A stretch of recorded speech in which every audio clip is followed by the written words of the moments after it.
Live from the Ivy Unleashed studio, you are listening to Brooke and Andrea. And she's going to double check that she hit record. Should we be more news outlet-y? Yeah. You are listening to today's episode of the Ivy Unleashed podcast, brought to you by Dell. Smidge, magnesium.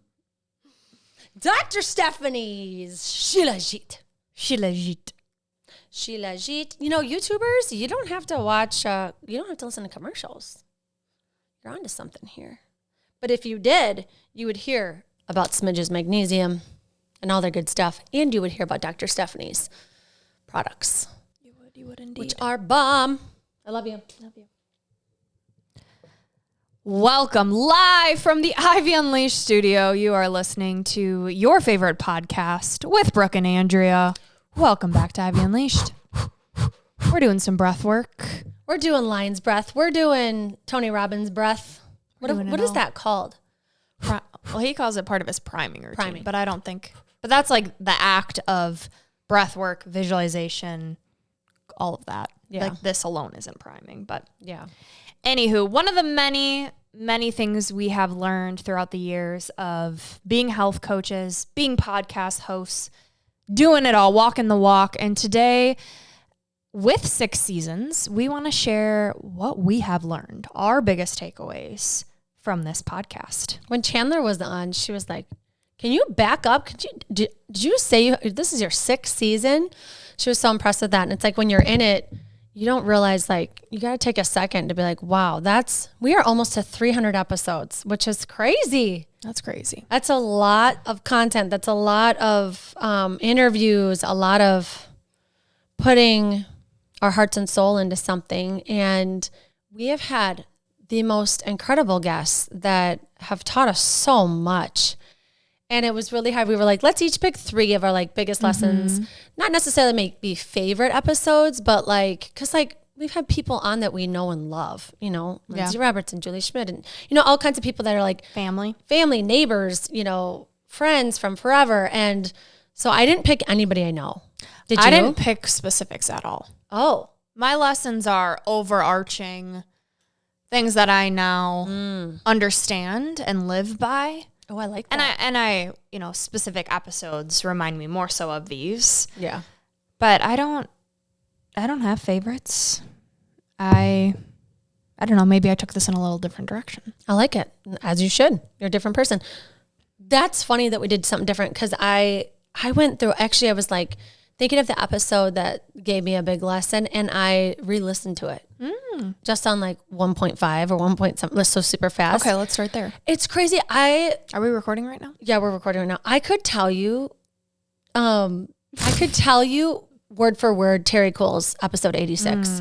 Like as I'm listening to it, I could tell you everything she said with like how she stopped and started and the things she said. And I couldn't remember where they were in order of like, I knew one of the most powerful things that she did was she had me think about a picture of my 7-year-old self, which happens to be the age my parents got divorced. And we both got really emotional when she had us do that. And it just, I will do that when I'm talking poorly to myself, I'll imagine her. Yeah. And it was just such a powerful, she's like, she even said in the episode, you know, you got to talk to yourself like, you know, your niece or nephew that's going outside, you want to bring them in and put some sunscreen on them. You don't want to get them out there and getting burnt. Like you got to take care of yourself that way, you know, like reframed kind of how you speak in your own mind, like you would to not necessarily always a little kid, but it could be like a best friend or a sister or something too. Was that your takeaway of speaking to yourself kinder and that visualization of your younger self? Yeah, I had a lot of notes of like what were my biggest takeaways for her, but I think she also taught me how like you can be an expert in what you talk about. Like she's the boundary boss. She wrote a book. When she speaks, you listen. She like is very commanding of your attention. But she was so funny in it. Remember we were like giggling and then we were serious and then we were like learning and then laughing. And I just learned from her like you can be an expert in your thing, but have fun with it and help people at the same time, which I think is just a triple threat. It's just so powerful. Yeah. That's funny you say that, because one of my lessons was that there is no expert in you.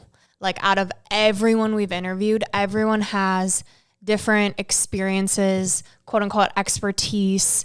And as I'm in the interview, as I'm listening, as we're talking, like, I'm continually growing and learning and changing my mind. Mm-hmm.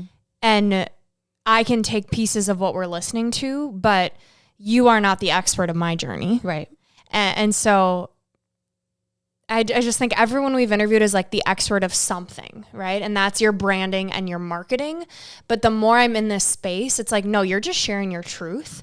Maybe it resonates with me. Maybe I'm in the spot where I need to hear it. And it also is different because of my health. And I can listen to all these gut health experts and I can say, actually, that's not true. Right now, I don't like vegetables. I hate vegetables. Vegetables hate me right now. Like, I feel best on the carnivore diet. We haven't interviewed anyone that is a quote unquote gut health expert that has recommended strict carnivore. Mm-hmm. You know, so let's get them on. But it's funny because, like, yes, Terry Cole, she is an expert on boundaries, but there's so many different therapists who talk about boundaries, and everyone has a little different edge to it that resonates with me differently. Mm-hmm. And I could come back to Terry Cole multiple times, and what she says I love and I'm obsessed with, and I still want to hear other people's experience. So I think the biggest shift for me has been expert to, no, this is their experience, their research, their data. But at the end of the day, you're not the expert on me. Right. How does it actually apply? Yeah. What I like that she did too with us being different on our own journeys was I was a powerhouse and you were a pushover when it came to boundaries at the time when we did her quiz or whatever. And what she said too, I totally think we took to heart of, like, you know, as you keep healing, you'll start to meet each other in the middle, which I feel like we have, where I feel like you're working on standing up for more like what you need in your life with your health, with your time, with whatever.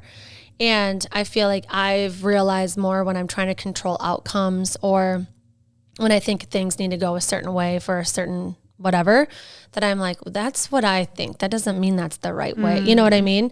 And so much of my life was a protective mechanism of, like, if I can control it, then, like, I can't get hurt or I won't be let down. Or if I just do it, or if I notice it first, I won't get hurt, or you know what I mean? Mm-hmm. And so after that, it's like I really started to notice how I was trying to have these boundaries in place that didn't always need to be necessarily.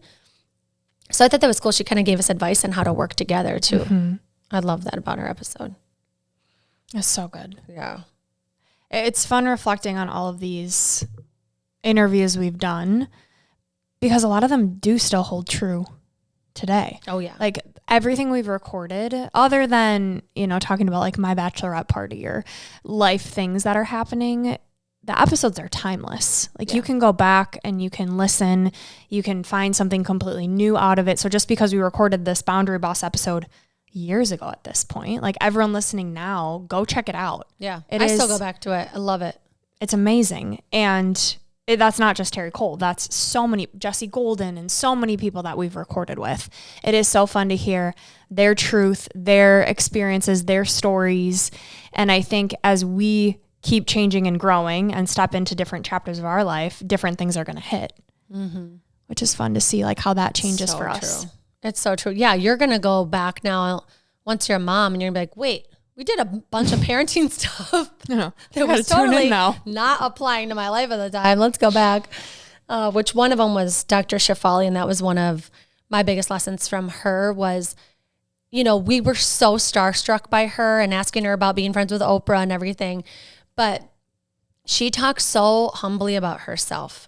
And from the questions that I asked her about not messing up my kids or whatever, you know, she really put me in my place of, like, why do you think you're this person that's not going to? We all will. Terry Cole said it too. Like, you can't meet another person's needs completely, and you shouldn't, because that's what helps them be a strong, independent person. And so stop putting that pressure on yourself. And are you a psychopath that you're even doing that? Like, Dr. Shefali made me feel like, what is wrong with you? Like, stop thinking you're going to do everything right. That's weird. Like, also freeing. Yes. Right? Like, that's how I view it, of, like, you're not God. You're not going to be perfect, whether you're a mom or not. Like, I took that as anything I do in life. Like, we're all learning. And that was one of my lessons from so many of the quote unquote experts we've interviewed is like, they're not perfect. No. They have their struggles.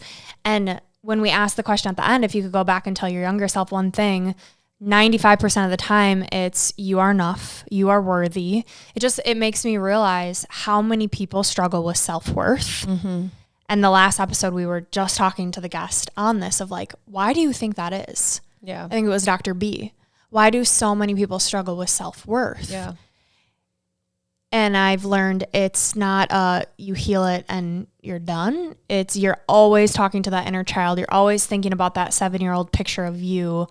What do I need to do to feel worthy, to build that from within and to get that internal validation versus external? And whether you're Dr. Shafali, you're Terry Cole, you're these people that look like they have it all together and we idolize, they still have these practices to keep them performing at the level and to help people, because if they're not consistently pouring into them, they can't help their clients, the people around them. Yeah. Yeah, totally. And she was talking a lot about what you're saying too, is like, that's the ego. And that's the ego is what's trying to tell you, like, you should be doing whatever, or you should be whatever. And she's basically like, no, get the ego to be quiet. Like, you're a messy human. And she's like, and even that feels like it's judgy. And she's like, it's not. Life is just messy. Like, we're all just messy. And so if we stop thinking that we have to be at this certain level of whatever that is that we're saying in our mind. So yeah, it's so true. Every person in some way, shape or form said something about, I mean, it was barely ever like a tangible thing. It was mostly always like, keep going, you got this, or mindset, worthiness. Like I think of the episodes on manifestation and abundance, whether it was Denise Duffield Thomas or other ones we've done in the past. It's like knowing what you want, knowing you're worthy of those things, not being afraid to ask. Like I'm learning in business, relationships, and everything, it's being vulnerable, yes, but also knowing that you're worthy as is without changing a single thing. And we've played with that with prices and whatever. It's like, oh, like I am the only one getting in the way of actually having what I want. And first step is getting clear on what you want. And it's something so basic and so simple, but how many of us actually take the time to write down or the space to think about, like, what do I really want? Yeah. Am I just coasting on what everybody else wants and fitting in the puzzle? I feel like that a lot, where I'm like, I'm plugged into Justin's matrix. Like he's, at this point, the breadwinner. And so I'm the supporting role, carrying, it's summer. So it's like, I'm on kids, I'm on their emotional stuff. I'm cleaning the house. I'm here. You know what I mean? Yeah. It's like, I'm plugged into what he wants. And it's like, sometimes I'm like, wait a second, is this what I want it to look like? Like, and then we check in with each other and I'm like, hold on.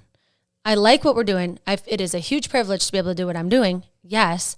But is this what I want, or is this what you want? Because I'm pretty sure I'm just plugged into what your world here. And it's something I think a lot of women, we don't take the time to think about that. It's like, you're doing what you need to do because the bills got to get paid. And you've got your system of how it's working and everybody's alive and doing pretty well. So you just keep going in it, but you lose yourself. And even myself, I still lose myself. I felt like that this morning, where I was like I am not in control of the ship right now. I am the co-captain that's just taking orders. You know what I mean? And I think a lot of women it can happen because, you look around and things are great. Yeah. And you can focus on, yes, so many things are going great and be grateful for the things. But there is something about knowing what you want and actually connecting to it. Because if you get to the end of your life and there was something on your heart that you really felt like you wanted to go for and you just never did, like, are you kidding me? Everybody else was everybody else. You had your one life and you didn't do the thing that you knew you actually wanted to do. Like, that would be sad. Yeah. So what do you want that you don't have right now? What would make you feel like you're the co-captain? Not being in charge of everything with our kids. Not spending 3 hours responding to dance emails, maybe? Yeah, I locked myself in my office last night when I would have liked to have been outside doing something for 4 or 5 hours. 3 of them were just being an admin for my kids, honestly. And it's just like, it's hard. What if you pay Cora to become an admin for her own sport. Yeah. Or like to help out with Blair and Griffin. Yeah. I don't know. Summer always gets me like this. So I'm like, it just feels like you're like a little bit behind on everything, you know, and I'm probably getting my period. So there's, but this is important. Yeah. Because in the past summers, like the summers are always like this. Yeah. But they don't have to be. Right. But also I do know what I want, and I've been very clear about what I want, and I write about what I want. And I think the fight here, the thing that's making me upset or want to talk with Jocelyn, which we did have a chat this morning, is like, I know what I want, and I'm a little bit removed from going full force at it because of the chapter we're in is a huge part of it. But there are things that could change. And I think that's the gift of knowing what I want, is I can get back to that, like where I want to aim, you know, my shots at. And I think what a lot of people struggle with is not even like they have this feeling, but they don't know what it is they want. Like, I know I want dedicated time to myself to build my business, right? And in our family, it comes second. And that's what's hard for me because I'm such a fairness police. So that's kind of like my struggle. Like you feel like right now at the start of summer, it's all on your kids, your family, not on you building your business. Yes. Like the time to find the pockets of time is tricky, and I have to be very creative. And I am the one that is figuring out how that all happens without him. And it just happened to be like a week and a half of where he couldn't be in the house at all, and he's usually here. So it's a little bit more of teamwork. Yeah. So I'm just really feeling that right now. And so again, it's back to the organization. Like, thank God I'm super organized, spent time getting super organized last night, knew at the beginning of the summer, this is what we're going to do. Like, it's going a lot better than it's gone in the past. Good. I know what needs to change, but I think it's the self-awareness of, like exactly what Terry Cole said was like, you need to be able to communicate your desires, your wants, your needs. You can have them. You can get resentful. I could be just mean, but I'm not going to, because he's also working his butt off and he's providing for our family. And most families, you're out of the house working too. You know, like we've been really privileged to both be home. And so it's communicating to him in a way of like, I said this morning, like, I'm really trying to be supportive with all that you're doing and why you can't be here. I just am asking, when are you going to be back? Because I'm trying to figure out what's happening with our kids. Yeah. All I want to know, the only question is, when will you be back? Yeah. And I'm not trying to attack that you're leaving. I don't want you to feel attacked on anything financially or whatever. It's literally just logistics. You know, I feel like that's the marriage advice that I keep hearing is you're not fighting the person, you're fighting the issue. Yes. Like the issue you're identifying is, okay, how do I have more pockets of time for me? How can I have consistent time? How do I figure out this organization? It's not that you're leaving, taking care of our family and working. It's the issue. It's not you are the problem. And not only the issue, it's what's beneath the issue. So like Griffin and I had a little argument before he left for soccer camp where he was about to go on a scooter ride. And his dad had told him 7:15 to be back. And I said, let's do 7 instead. And he got upset with me. And when I got up to his room, I said, I understand that you're upset. You wanted more time because he ended up just not going. And I said, what's beneath all of this is I just want time with you before you're leaving. Now I'm going to get emotional about that because he's been gone for a couple days. I'm like, I just want time with you. That's like all it is, right? And with Justin, underneath, it's like, I just want it a little more fair. I want it a little bit more where I feel like I have time to be creative in my business instead of just getting stuff done when I have a pocket fast. You know what I mean? Like having the ease of it and it's not always coming second. Yeah. You know? Yeah. Does that look like dedicating morning time for you? Like when does it make most sense? Yeah. Morning time is definitely what makes most sense because I'm basically free till 9 a.m. Okay. So I've been getting to bed and I prioritize 8 hours of sleep. So I've been getting up anywhere between 6 and 7 mostly. So I get 8 hours of sleep. And that's my one pocket that I know I have for sure. It's everything else that kind of it's like a juggling, whatever. And it also, there's some acceptance in that. It is summer. That's what it's going to look like. But I've been doing the 4 with my kids of what they want to do the next day and what that looks like. So I think too, it's my mindset. It's like, what am I saying to myself in the midst of this? You know, like, it's not fair. It's not fair. It's not fair. You're going to see all of the evidence of why it's not fair. Yes. Will it ever be fair? Right. Like, I think you get to define what fair looks like. And I don't want to have that be going through my head. And it's really not. It's just that's what's at the core of like when I'm asking him where he's going or whatever. But in my mind, the biggest focus I want is have fun and be present. Like, it's summer and they're here. You know, that's all I want is to just have fun and be present with them. So like Blair and I she biked and I ran to the park yesterday, and it was so fun. And it's like when I do have the pockets with them, when I'm not working, I want it to be fun and just be present. So it is the mindset of like, okay, I got to do what I can do when I can do it. I'm going to shift into it. I'm going to try and take deep breaths, get as creative and have fun with whatever I'm doing and give it my best. And at the end of it, just like love on my people, because that's literally all that matters, and just do my best. Yeah. Also trusting that you taking that time to be and to have fun is going to reflect in the creativity with your business. Oh yeah. Like true. You're pouring into you that way. You're going to get downloads of business ideas, or run into someone randomly at the park, or get your nails done and have a random conversation that's a business lead. Like something I started through the podcast years ago is just the mantra of the better I take care of myself, the more money I make. Because I, for the longest time, was stuck in this, okay, if I'm going to spend the money on functional medicine and on all of these supplements, all of these things, like then I'm not having money, then I'm broke. It's one or the other. I have my health or I have a savings account. And I'm like, nope, I'm telling myself that. And so that is becoming my truth. Yeah.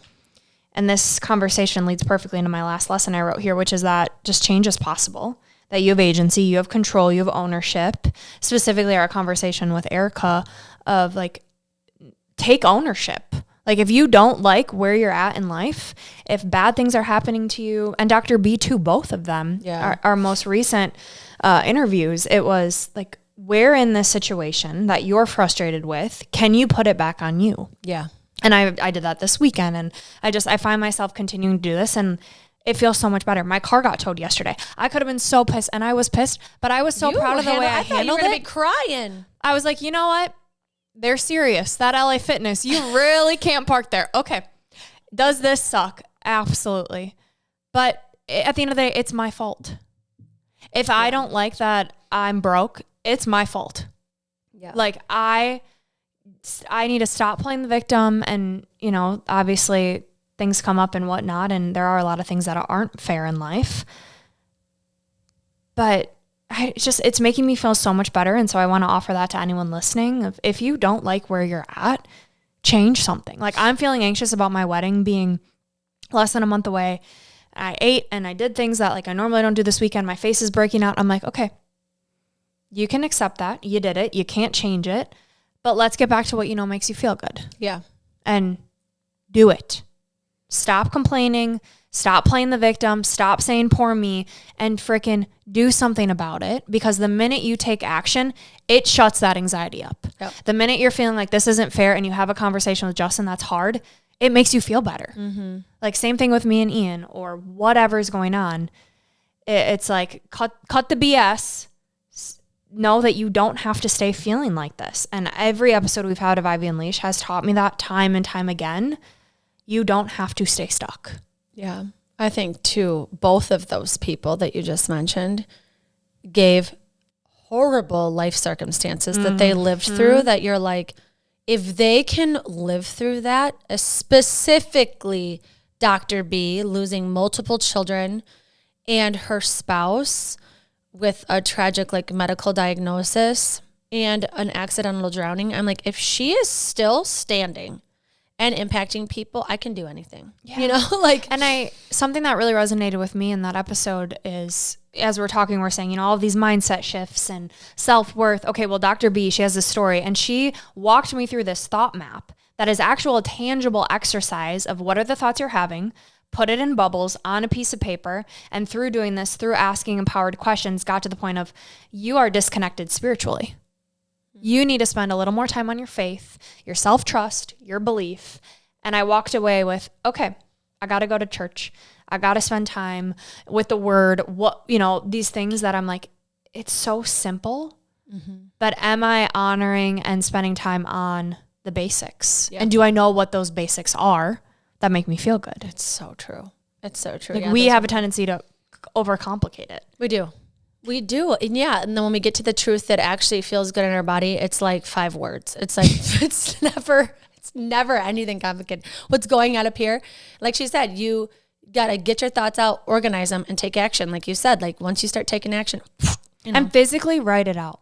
Yeah. I had started doing that, and then we recorded with Chandler, and she was talking about that, and I'm like, yes, that has made such a difference for me, you guys. Getting it actually out of my head and on physical paper, writing it out, my top 5, getting organized for the day. It makes me feel so organized, like I can tackle things. And this big to-do list isn't just piling up, because there's nothing worse than feeling unorganized, feeling like you're overwhelmed with all of these tasks. Get it out of your head, get it on paper, create a practice of it. It doesn't have to be pretty. You don't need the latest, greatest app. You literally need chicken scratch. You might need a good pen, though. I really like writing with a good pen. Andrew has a pen fetish. And crossing with that good pen out the thing you did, or erasing it on the whiteboard. Oh, I've been having fun this week. I've been knocking stuff out. Woo, woo, yeah, woo. yeah. Yeah, and my last lesson was from Amy Green Smith. And a big part of actually when I was like thinking about her specifically, I don't have the same beliefs as her at all. She like even in the episode said God doesn't exist or something. I don't believe that at all.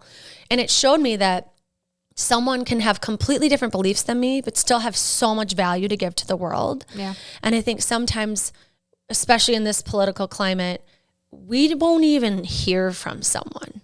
We won't even listen to someone that I easily could have not brought her on the podcast, because I was going through all her content. I was like, and she swears all the time, which is fine. It was a great conversation. It was one of the most powerful episodes that we have. And we'll link all of these episodes in the show notes too, because you should listen to this. It is so powerful.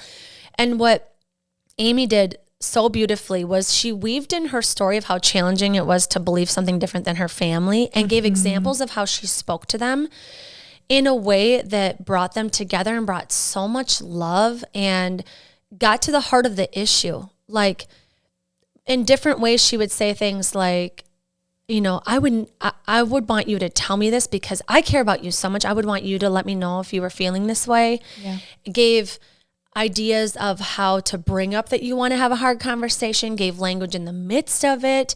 And what she was talking about with her family was not easy stuff to talk about. You know, it was like religion, politics, it was all the stuff. And that episode just, I think when people like Terry Cole did this too, you put language on how to change the way that you show up in the world.